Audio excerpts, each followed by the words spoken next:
सदा अंग संगे अभंगम विभूति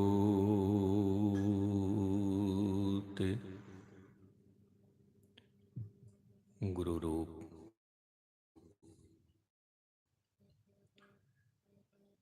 गुरु प्यारी साध संगत जी, गुरु फतेह प्रवान करो। वाहिगुरु जी का खालसा, वाहिगुरु जी की फतेह।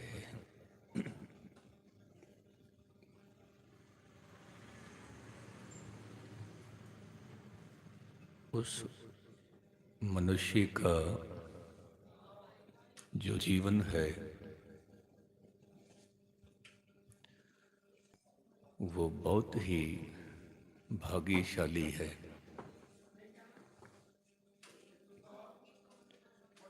कि जो मनुष्य सत्संगत में बैठा हुआ है,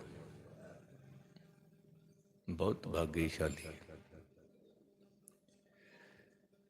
क्योंकि धन गुरु ग्रंथ साहिब के बोल हैं, बिन भागा सत्संग न लभै।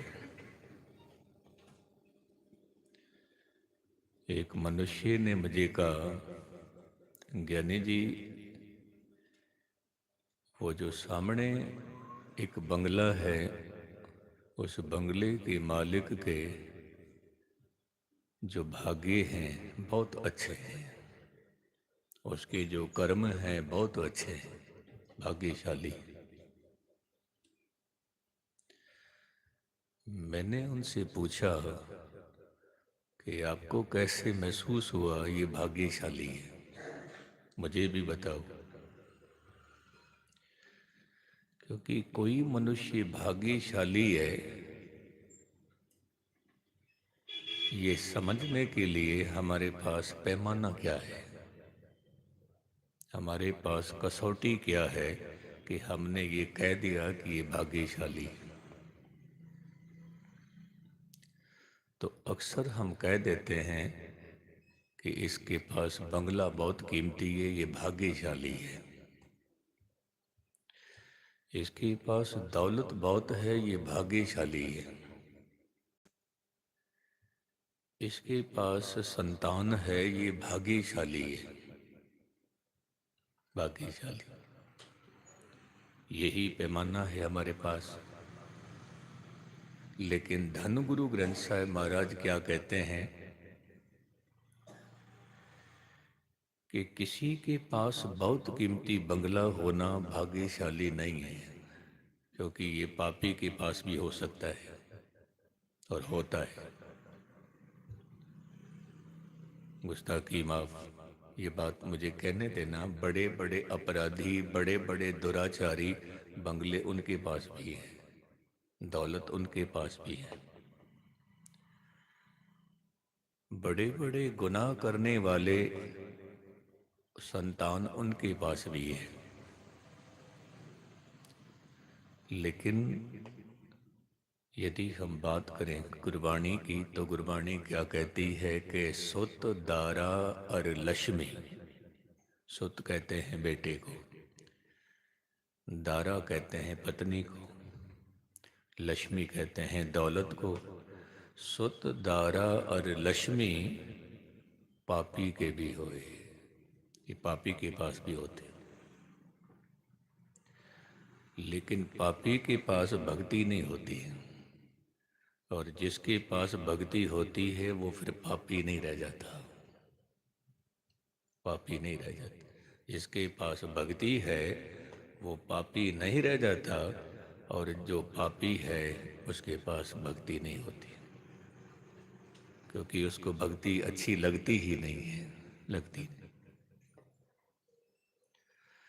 तो मैं ये अर्ज कर रहा था, आप भाग्यशाली हो जो गुरु की प्यास, परमात्मा की प्यास लेके बैठे हुए हो, प्रभु की प्यास लेके बैठे। तो मैं कई बार ये कहता हूँ, यदि दिल में प्यास हो तो संसार की कोई भी ताकत आपको परमात्मा के साथ मिलाने में बाधा नहीं डाल सकती है, यदि प्यास है। भाई साहब, भाई मनी सिंह जी कहने लगे, ज्ञानी जी आप थोड़ा खाते हो तो हम पर भी गुरु की कृपा हो कि ऐसा हमारा भी जीवन हो कि लिमिट का खाना, लिमिट का सोना, या और बंदगी में ही समय हमारा गुजरे। ये मांग बहुत प्यारी मांग है।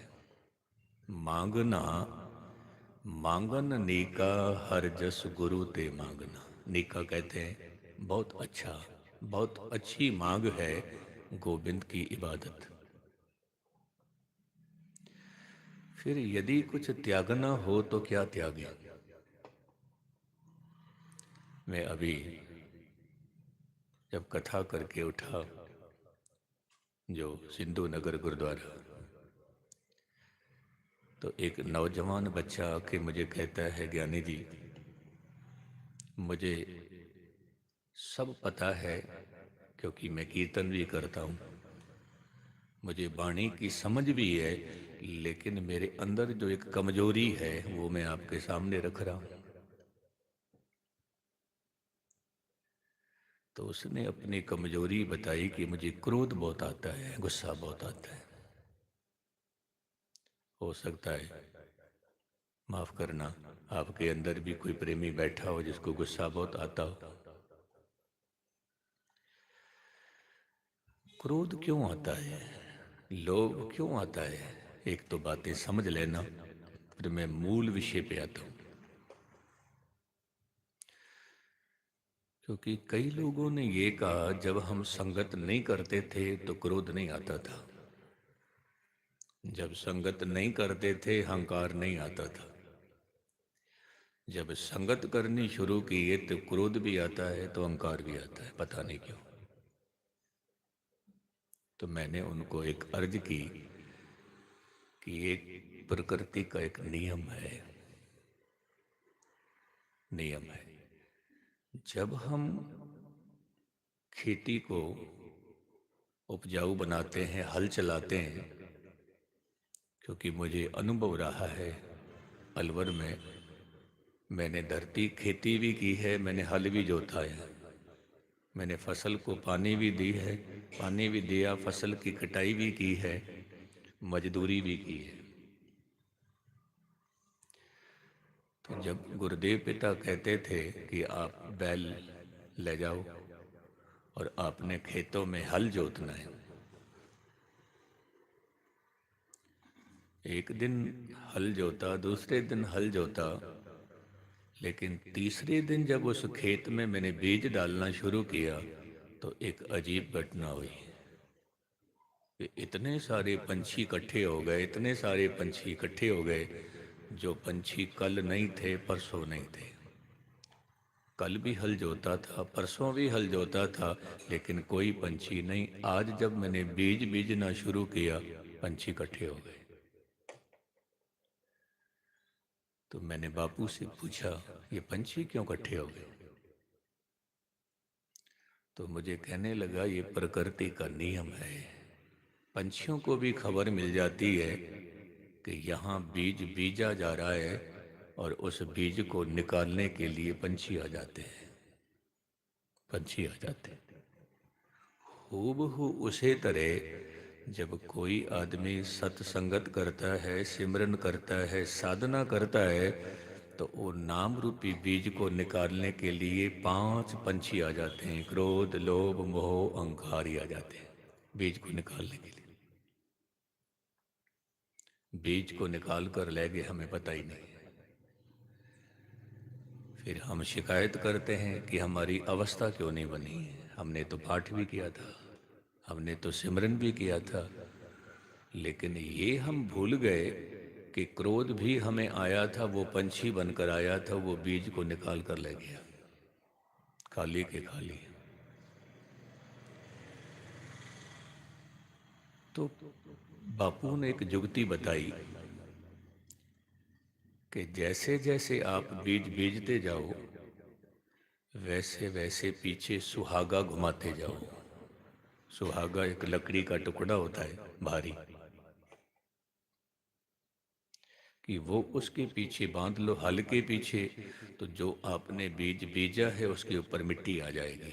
तो पंछी को ये पता नहीं लगेगा कि बीज कहाँ पड़ा हुआ है अंदर, ये नहीं पता लगेगा।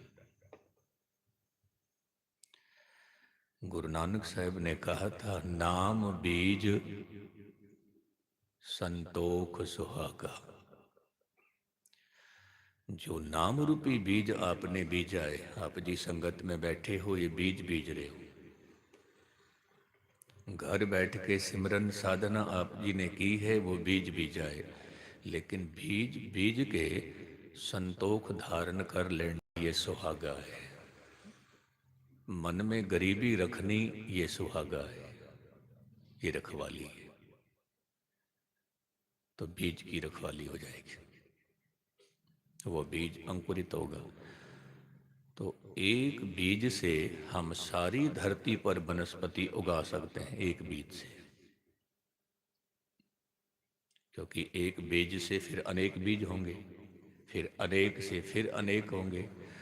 तो उस एक बीज से हम तमाम धरती पर वनस्पति उगा सकते हैं, और उस एक बीज को हम नष्ट भी कर सकते हैं, खत्म भी कर सकते हैं।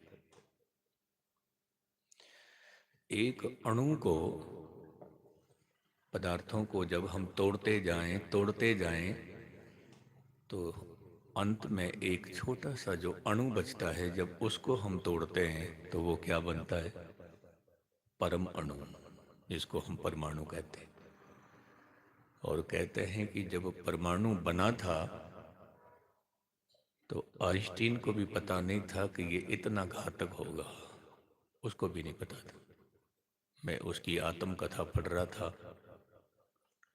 आइंस्टीन ने लिखा कि ऐ प्रभु, यदि मुझे दोबारा जन्म देना हो तो मुझे एक प्लम्बर बना देना, पर मेरे को आइंस्टीन मत बनाना। मुझे क्या पता था कि मैं जो बना रहा हूँ वो इतना घातक सिद्ध होगा, क्योंकि मैं तोड़ना नहीं चाहता, मैं जोड़ना चाहता हूँ, जोड़ना चाहता हूँ। हकीकत है, धर्म कभी तोड़ता नहीं है, विज्ञान तोड़ता है। विज्ञान किसी भी पदार्थ को तोड़ता है, तोड़ तोड़ कर देखता है, तोड़ तोड़ कर देखता है, और अंत में वो पहुंचता है कि ये सब कुछ जो है इलेक्ट्रिसिटी है, विद्युत है, पावर है। तोड़ तोड़ कर देखता है पदार्थों को। और जो धार्मिक मनुष्य होता है वो क्या करता है? जोड़ जोड़ कर देखता है। वो उंगली पकड़ के गुरु के साथ जोड़ेगा, जोड़ जोड़ के, जोड़ जोड़ कर। मैं एक छोटी सी बात और कह दूं। एक संत को उसके शिष्य ने नमस्कार की और कहा कि आपने मुझे तालीम दी है, अब मैं आपसे विदाईगी ले रहा हूं, आपकी भेंट क्या है?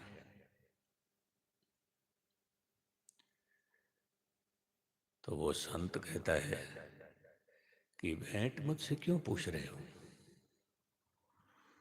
क्यों पूछ रहे हो? मुझसे भी पूछते हैं, ज्ञानी जी आप कथा करने आओ, कितनी भेंट लोगे?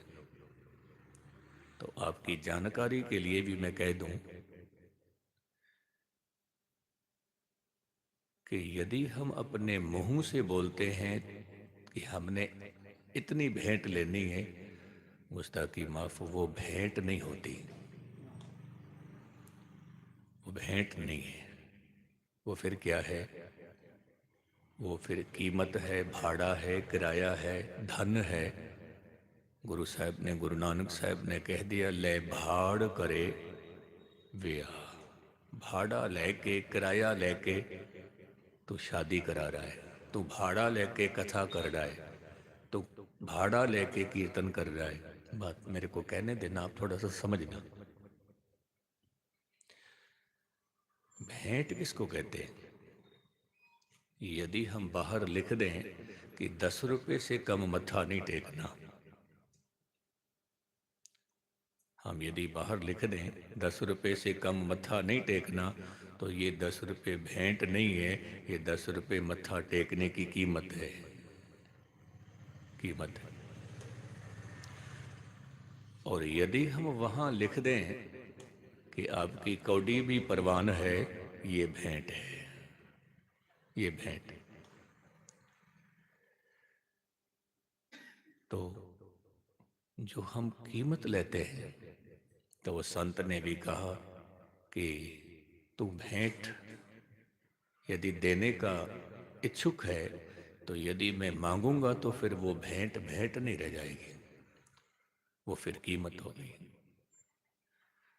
और धार्मिक दुनिया में क्या होता है कि हम अपने घर में रसोईया बिठा सकते हैं, उसको तनख्वाह पे रख सकते हैं,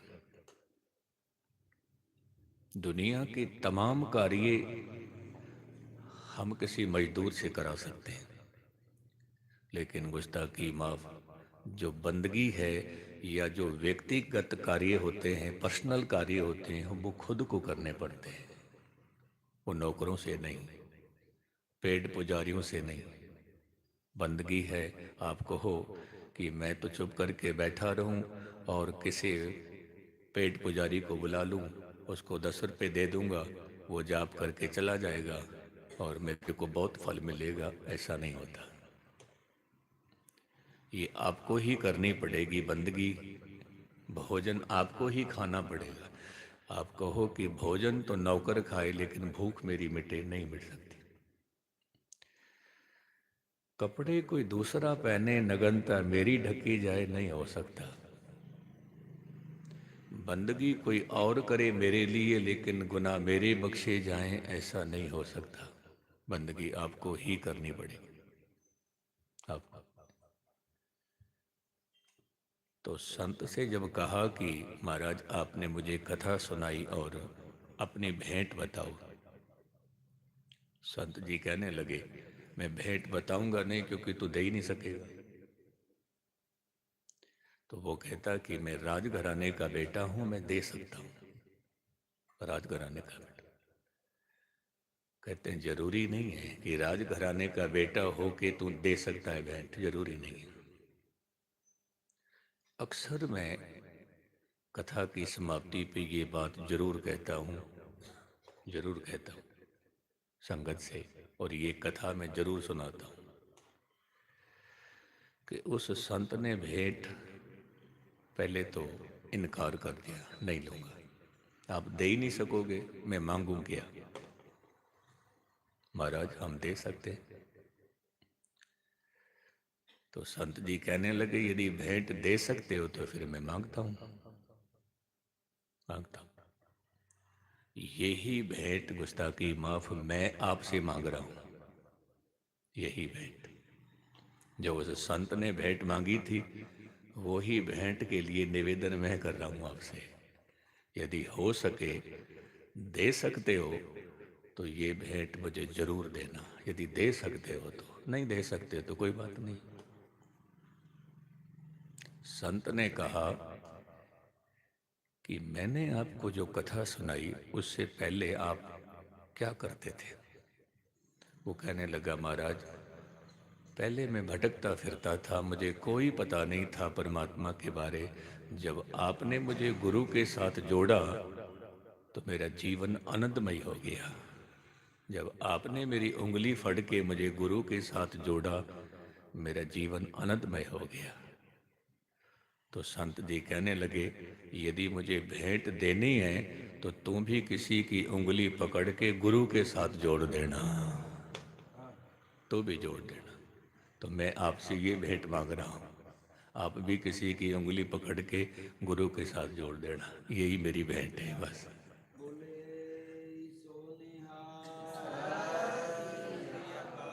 क्योंकि जोड़ना बहुत बड़ी बंदगी है और किसी को गुरु से तोड़ना बहुत बड़ा पाप है, बहुत बड़ा पाप। तोड़ना नहीं, जोड़ना है। क्योंकि धर्म की दुनिया जोड़ जोड़ जोड़ के परम सत्ता तक पहुंचती है।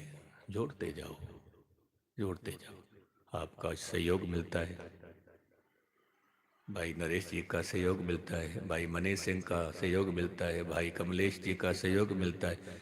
मीठी आवाज़, सुरीली आवाज़ में आप गुरु के बोल सुनाते हो, सारे एक दूसरे को सहयोग देते हो। ये आप गुरु के साथ जोड़ रहे हो। जोड़ते जोड़ते एक दिन क्या होगा, किसी आदमी ने एक संत से कहा, बात बिल्कुल साधारण थी। उसने सहज स्वभाव कह दिया कि मैंने गुरु नानक का घर बनाया है। प्रेमी था वो। उसने सहज स्वभाव कह दिया कि मैंने संगत के सहयोग से गुरु नानक का घर बनाया है। क्योंकि गुरु के चरणों में एक अरदास में करके जा रहा हूँ। मेरी तमन्ना है कि जहाँ पर आप जी बैठे हो ये स्थान भी ऐसा सुंदर बने, ऐसा सुंदर बने कि जो लोग देखने के लिए आए कि हम गुरुद्वारा साहिब जा रहे हैं, देखने के लिए इमारतें कितनी सुंदर बनी है।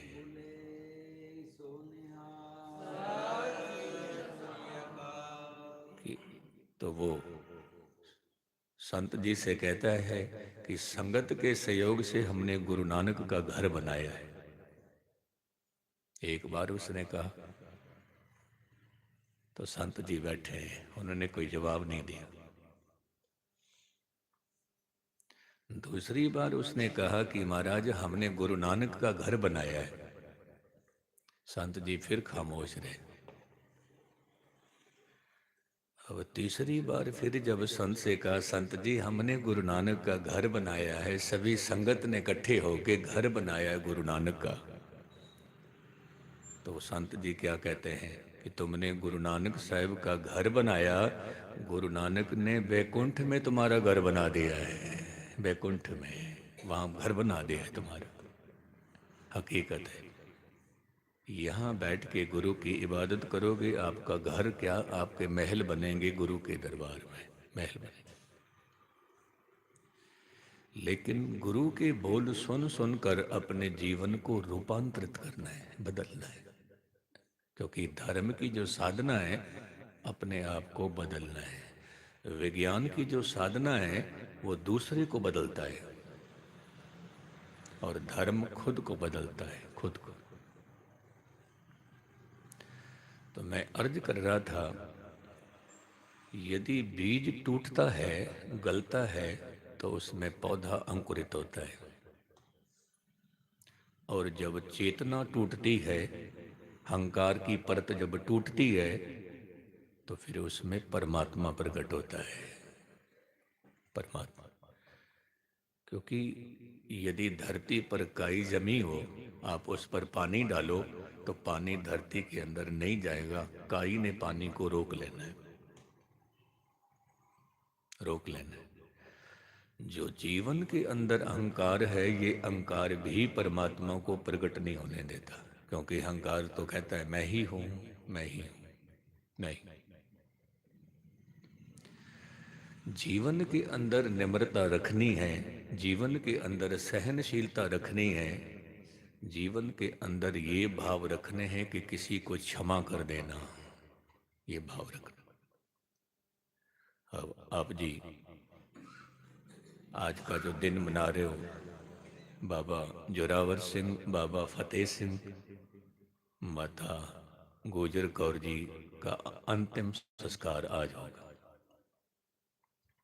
और आपको ये भी खबर है